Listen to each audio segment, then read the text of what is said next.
শাপলা চত্বর হত্যাযজ্ঞে শেখ হাসিনা সহ ৪১ জনের বিরুদ্ধে অভিযোগ আমলে নিলেন ট্রাইব্যুনাল।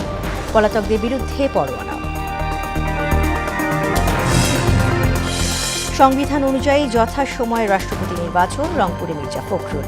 বছরের শেষ নাগাদ হতে পারে স্থানীয় সরকারের ভোট। অগস্ট সেপ্টেম্বরে ভয়াবহ হবে ডেঙ্গু, শঙ্কা চিকিৎসকদের। মশক নির্মূল অভিযানে জনগণকে সম্পৃক্ত করার তাগিদ। এবং তান্ত্রিক সেজে অনলাইন প্রতারণার রহস্য উদ্ঘাটন। বিপুল অর্থ হাতিয়ে নেওয়ার তথ্য দিল পিবিআই, চক্রের ৩ সদস্য আটক।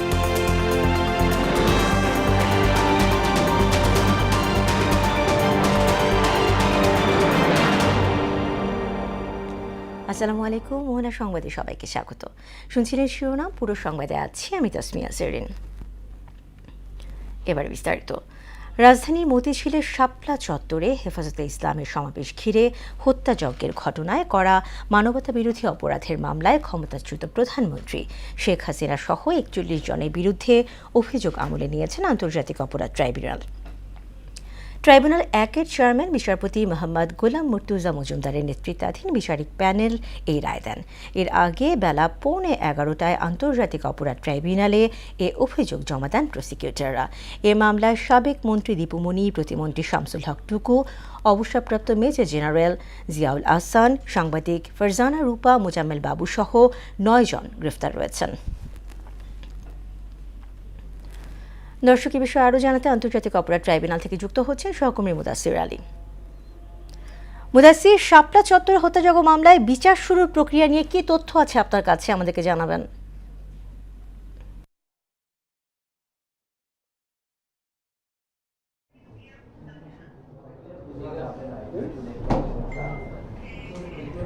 জেরিন, আমি কিন্তু এই মুহূর্তে আন্তর্জাতিক অপরাধ ট্রাইব্যুনালের চিফ প্রসিকিউটর কার্যালয়ে কিন্তু আছি।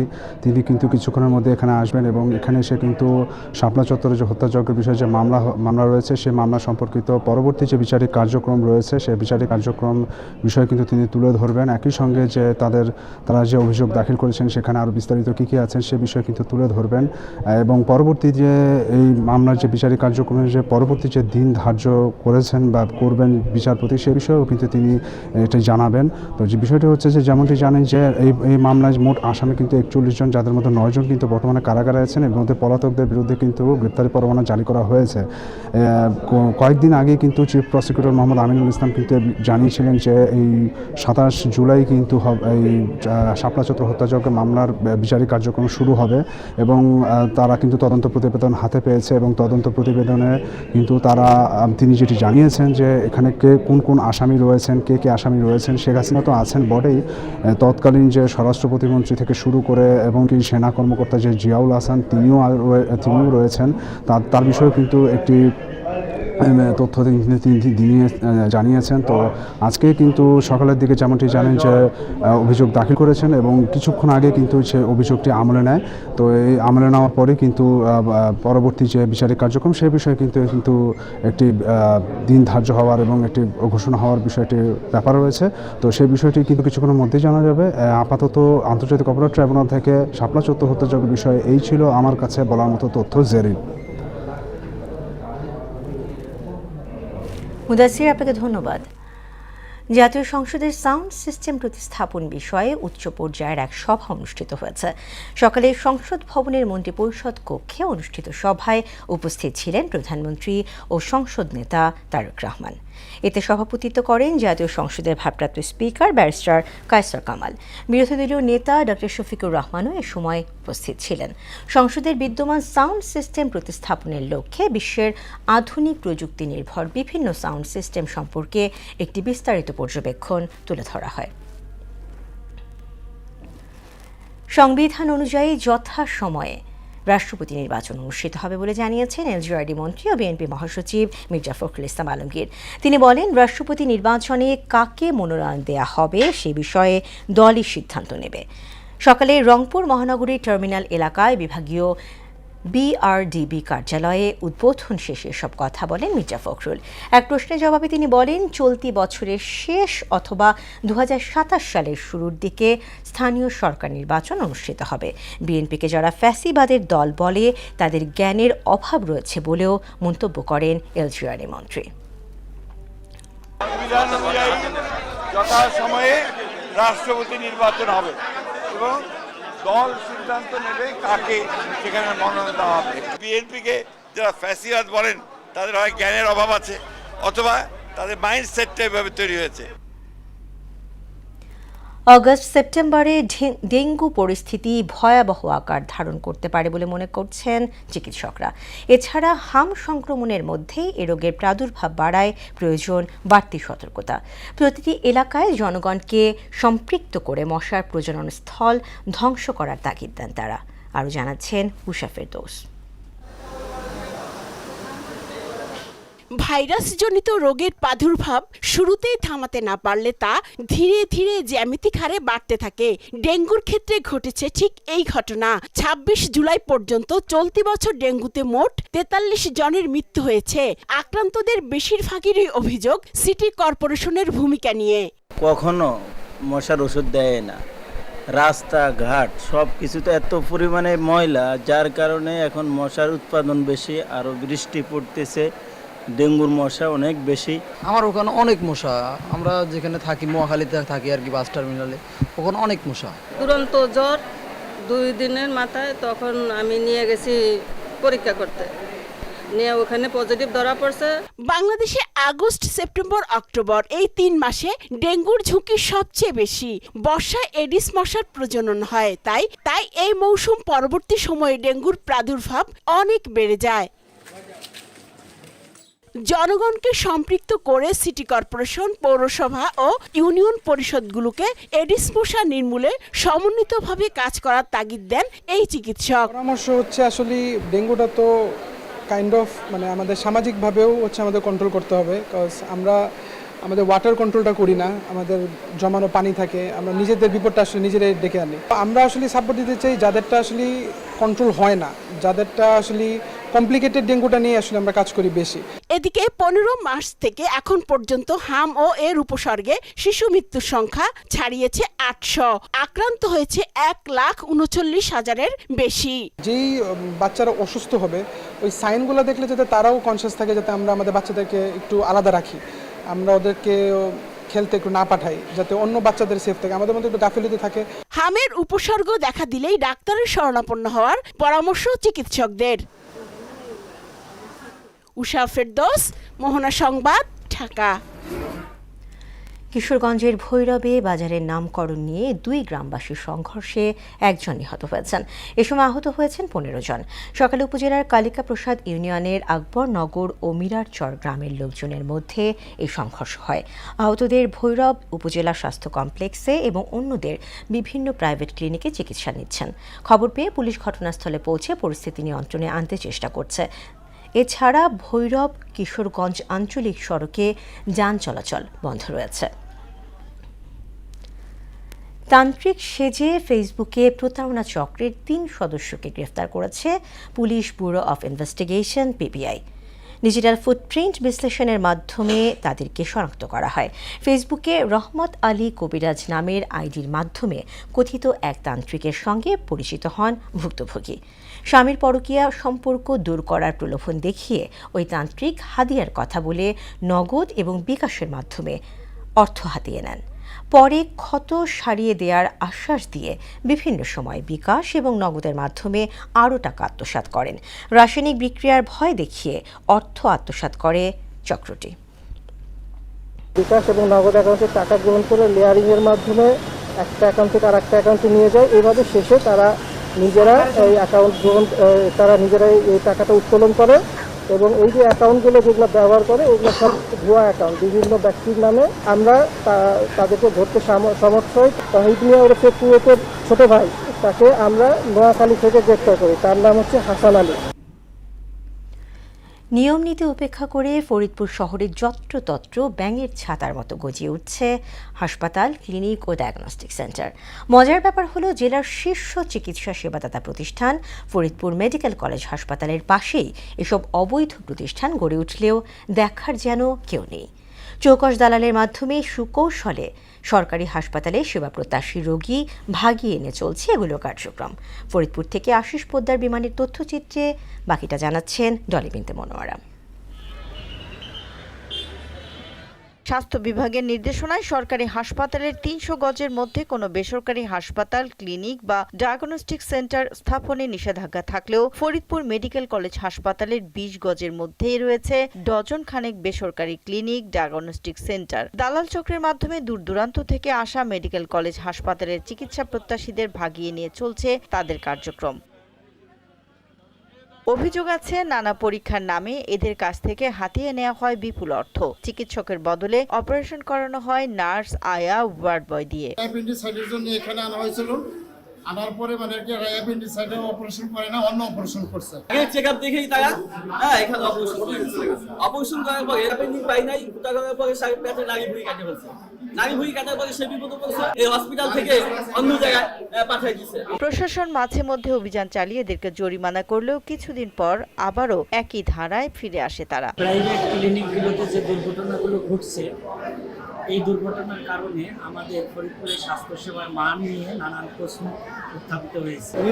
গ্রাম থেকে আসি, আসার পর এটা দালালে খপ্পরে করে অপারেশন করে দিচ্ছে। অপারেশন থিয়েটার প্রস্তুত না, ওই এক্স-রে রুম সঠিক না, কিন্তু সেখানেই রোগীদের ধরে এনে অপারেশনের নামে প্রহসন করা হচ্ছে। ছাড়পত্রবিহীন এসব প্রতিষ্ঠানের বিরুদ্ধে ব্যবস্থা নিতে সংশ্লিষ্টদের তাগিদ দিয়েছে স্থানীয় পরিবেশ দপ্তর। কিছু প্রতিষ্ঠান আছে যেগুলো এখনো ছাড়পত্রের জন্য আবেদন করা হয়নি।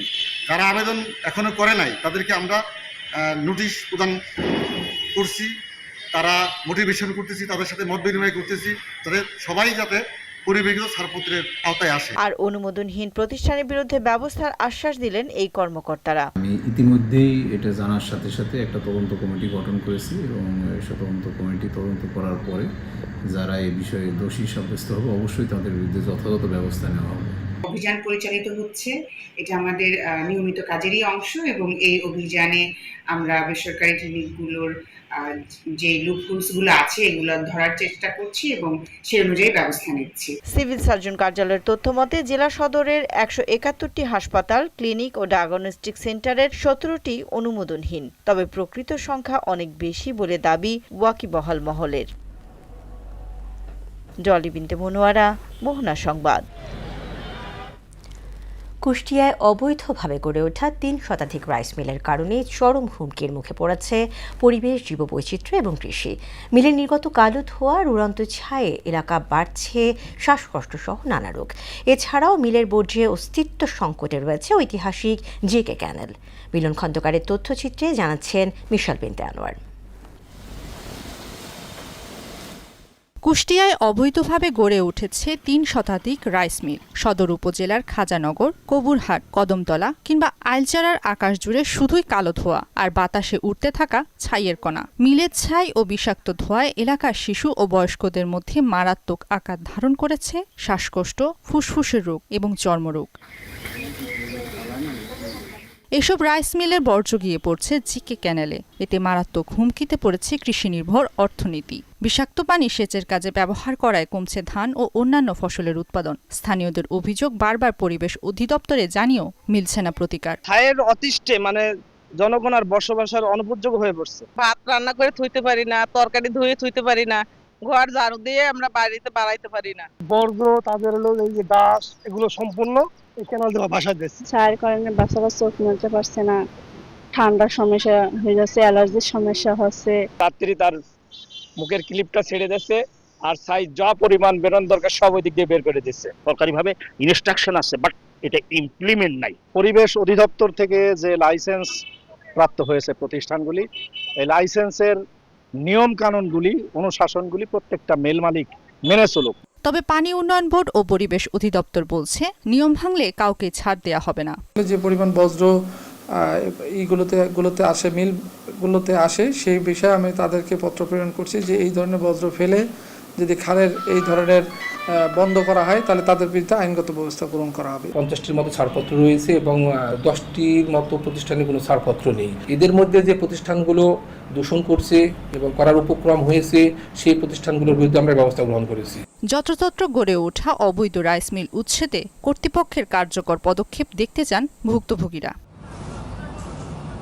মিশাল বিনতে আনোয়ার, মোহনা সংবাদ। এবারে রক্তাক্ত জুলাই প্রসঙ্গ।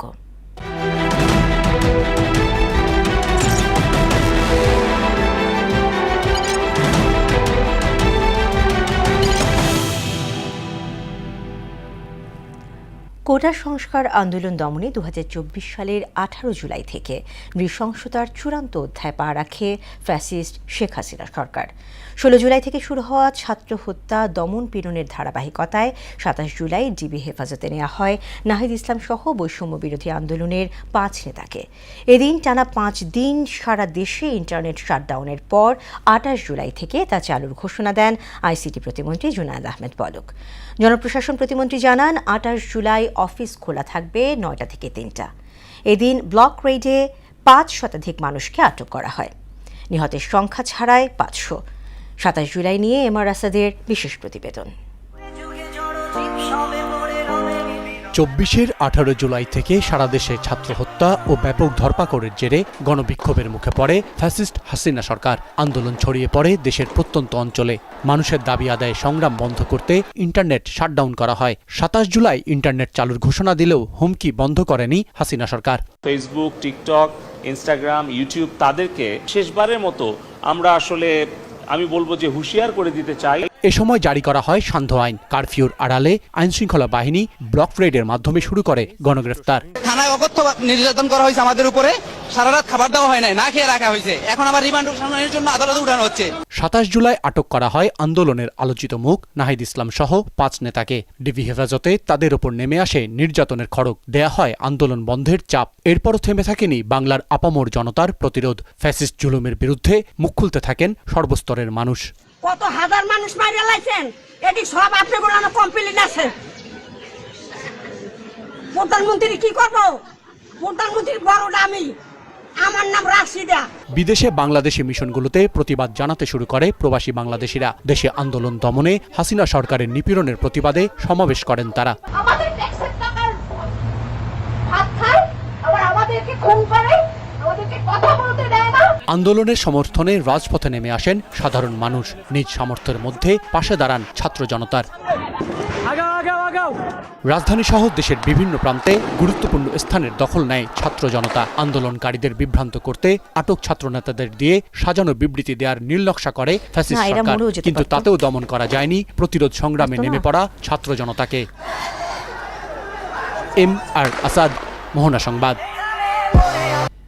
পরীক্ষার ফি উত্তোলনে অনিয়ম এবং বন্যার্তদের সাহায্যের নামে শিক্ষকদের কাছ থেকে চাঁদা তোলা সহ বিভিন্ন পন্থায় লাখ লাখ টাকা আত্মসাতের অভিযোগ উঠেছে কাপাসিয়া উপজেলার শিক্ষা অফিসার রমিতা ইসলামের নামে। আওয়ামী সরকারের আমলে মন্ত্রী এমপিদের সঙ্গে ঘনিষ্ঠতার খাতিরের দাপটের সঙ্গেই চলতেন এই কর্মকর্তা। তবে এসব বিষয়ে ক্যামেরার কথা বলতে নারাজ অভিযুক্ত রমিতা ইসলাম। আর বিষয়টি খতিয়ে দেখে যথাযথ ব্যবস্থা গ্রহণের আশ্বাস দিয়েছেন প্রাথমিক শিক্ষা অধিদপ্তরের মহাপরিচালক শাহিনা ফেরদৌসি এবং উপজেলা নির্বাহী কর্মকর্তা হাফিজুল হক।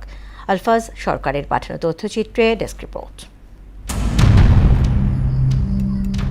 আওয়ামী শাসনামলে গাজীপুরের তৎকালীন এমপি সিমিন হোসেন রিমি এবং মুক্তিযুদ্ধ বিষয়ক মন্ত্রী আকম মোজাম্মেল হকের সঙ্গে ঘনিষ্ঠতা ছিল উপজেলা শিক্ষা অফিসার রমিতা ইসলামের। তখন থেকেই ক্ষমতার অপব্যবহারের অভিযোগ ছিল তার বিরুদ্ধে। কাপাসিয়ায় পোস্টিং পেয়ে দুর্নীতির মাধ্যমে হাতিয়ে নিচ্ছেন লাখ লাখ টাকা। শিক্ষকরা বলছেন, প্রাথমিক বিদ্যালয়ে সরকারিভাবে স্লিপ বরাদ্দের পরও নিয়মের তোয়াক্কা না করে কাপাসিয়া উপজেলার 179টি বিদ্যালয়ের প্রধানকে বাধ্য করে শিক্ষার্থীদের পরীক্ষার ফি উত্তোলন, 100 টাকা মূল্যের রেজিস্টার 500 টাকায় কিনতে বাধ্য করা, অফিসের অডিট, ডায়াবেটিস হাসপাতালে সহায়তা ও বন্যার্তদের সাহায্যের নামে শিক্ষকদের কাছ থেকে চাঁদা উত্তোলন করে লাখ লাখ টাকা আত্মসাৎ করেছেন রমিতা ইসলাম। প্রশ্নপত্রটা নিজ নিজ বিদ্যালয়ে করে তারপরে পরীক্ষা নিবে। সম্ভব না হলে পার্শ্ববর্তী স্কুলের সাথে সমন্বয় করে 2-3টা বিদ্যালয় একসাথে করে প্রশ্নপত্র প্রণয়ন করা যাবে, কিন্তু এখানে এটা মানা হয়নি আর কি। 2020 থেকে 26 পর্যন্ত পরীক্ষার ফি আর কখনো নেওয়া হয়নি, আমি দেখি নাই। তো এইবার হচ্ছে প্রথম প্রান্তিকে যে মূল্যায়ন সেটা হচ্ছে আমাদের একটা পরিপত্র আসছে যে পরীক্ষার ফি নিতে হবে। আমরা পরীক্ষার ফি নিছি, সরকারি রুল অনুযায়ী আগে পরে নেওয়া হয় নাই, তো প্রথম প্রান্তিক মূল্যায়নে নেওয়া হয়েছে আর কি। এটা উপজেলা ভিত্তিক সব স্কুলেই নেওয়া হয়েছে। প্রতিটি স্কুলে শিক্ষার্থীদের একই ড্রেস থাকার সরকারি নির্দেশনা থাকলেও কাপড় কোম্পানির কাছ থেকে উৎকোচ নিয়ে আলাদা ড্রেস বানাতে শিক্ষার্থীদের বাধ্য করার অভিযোগও রয়েছে শিক্ষা অফিসারের বিরুদ্ধে। আমি এবারই প্রথম পরীক্ষার ফিস দিচ্ছি 40 টাকা। পরীক্ষার ফি 40 টাকা যে আর আগে কোনো দিনও পরীক্ষার ফি দেয় না। আমি এবারে ফিস দিয়েছি, আর কোনো সময় ফিস দেওয়া হয়নি। এইসব দুর্নীতিতে সহায়তা করছেন কাপাসিয়া উপজেলা সরকারি প্রাথমিক শিক্ষা অফিসার আরিফুল ইসলাম ও লুৎফুন্নেসা। অভিযোগের বিষয়ে জানতে শিক্ষা অফিসে গিয়েও পাওয়া যায়নি অভিযুক্ত শিক্ষা কর্মকর্তা রমিতা ইসলামকেও। এমনকি তার ভয়ে ক্যামেরার সামনে কথা বলতেও নারাজ শিক্ষা অফিসের পিয়ন ও উচ্চমান সহকারী। যদিও কথায় কথায় স্বীকার করলেন রমিতা ইসলামের দুর্নীতির বিষয়ে জানেন তারা।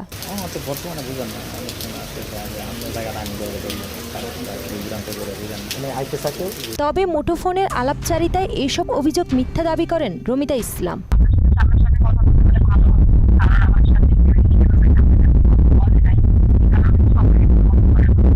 খোঁজ খবর নিয়ে বিভাগীয় ঊর্ধ্বতন কর্মকর্তার মাধ্যমে যথাযথ ব্যবস্থা নেওয়ার কথা জানিয়েছেন কাপাসিয়া উপজেলা নির্বাহী কর্মকর্তা হাফিজুল হক। আমাদের প্রাথমিক শিক্ষা অফিসার সম্পর্কে আপনার মাধ্যমে আমি জানতে পারলাম বিষয়গুলো। আমি এই বিষয়গুলো আরো খতিয়ে দেখবো, খতিয়ে দেখে আমি আমার ঊর্ধ্বতন কর্তৃপক্ষকে বিষয়গুলো অবগত করব। এইসব অভিযোগের বিষয়ে কিছুই জানেন না বলে দাবি করেছেন গাজীপুর জেলা প্রাথমিক শিক্ষা অফিসার মোহাম্মদ মাসুদ ভুঁইয়া। এটা উপজেলা পর্যায়ের বরাদ্দ আছে, প্রতি স্কুলে মানে 4000 টাকা করে। এটা গত জুন মাসের আগে এটা দেওয়া হয়েছে, মানে আগেই এটা ওই ঢাকা থেকে সরাসরি বরাদ্দ হয়ে আসে। তাই তো আমি এটা দেখবো না, এটা সবাই পাওয়ার কথা, এগুলি কোনো মিস হয় না, এগুলি সবসময় যার যেটা বরাদ্দ আছে সে সেটা পাই, এটা কম বলছে। তবে আমি দেখবো বিষয়টি খতিয়ে দেখার আশ্বাস দেখিয়েছেন প্রাথমিক শিক্ষা অধিদপ্তরের মহাপরিচালক শাহিনা ফেরদৌসিও। এইদিকে শিক্ষার মান উন্নয়নের স্বার্থে এইসব দুর্নীতি ঠেকাতে অভিযুক্ত শিক্ষা কর্মকর্তাকে জবাবদিহির আওতায় আনার দাবি শিক্ষা অনুরাগী ও সচেতন মহলের। তাহসিন তারিন, মোহনা সংবাদ। যুক্তরাষ্ট্রের ওয়াশিংটনের সিয়াটল শহরের স্পেস নিডল পর্যবেক্ষণ টাওয়ারের কাছে গুলিতে 2 জন নিহত এবং কমপক্ষে 5 জন আহত হয়েছেন। সিয়াটল অগ্নি নির্বাপক বিভাগের বরাতে বিবিসি এ খবর জানিয়েছে। হামলায় বেশ কয়েকজন বন্দুকধারী ছিলেন বলে ধারণা করা হচ্ছে। 2 ব্যক্তিকে ঘটনাস্থলেই মৃত ঘোষণা করা হয়েছে। আহতদের মধ্যে 2 বছর বয়সী এক শিশুও রয়েছে। তাকে স্থিতিশীল অবস্থায় হাসপাতালে নেওয়া হয়েছে। এছাড়া 56 বছর বয়সী এক নারীর অবস্থা গুরুতর। খেলা খবর ফুটবল। ইংলিশ ক্লাব ফুলহামের হয়ে প্রিমিয়ার লিগে অভিষেক হয়েছে 19 বছর বয়সী তরুণ ফারহান আলী ওয়াহিদের। ইংল্যান্ডে জন্ম নেওয়া বাংলাদেশি বংশোদ্ভূত এই ফুটবলারকে এবার দেখা যেতে পারে লাল সবুজ জার্সিতে।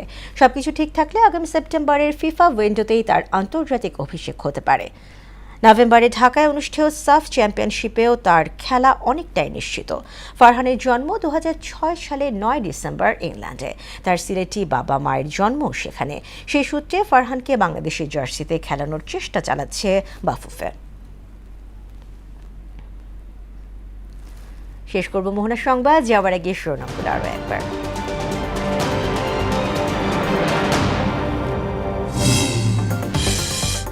শাপলা চত্বর হত্যাযজ্ঞে শেখ হাসিনা সহ 41 জনের বিরুদ্ধে অভিযোগ আমলে নিলেন ট্রাইব্যুনাল। পলাতকদের বিরুদ্ধে পরোয়ানা। সংবিধান অনুযায়ী যথাসময়ে রাষ্ট্রপতি নির্বাচন, রংপুরে মির্জা ফখরুল। বছরের শেষ নাগাদ হতে পারে স্থানীয় সরকারের ভোট। অগস্ট সেপ্টেম্বরে ভয়াবহ হবে ডেঙ্গু, শঙ্কা চিকিৎসকদের। মশক নির্মূল অভিযানে জনগণকে সম্পৃক্ত করার তাগিদ। এবং তান্ত্রিক সেজে অনলাইন প্রতারণার রহস্য উদ্ঘাটন, বিপুল অর্থ হাতিয়ে নেওয়ার তথ্য দিল পিবিআই, চক্রের 3 সদস্য আটক।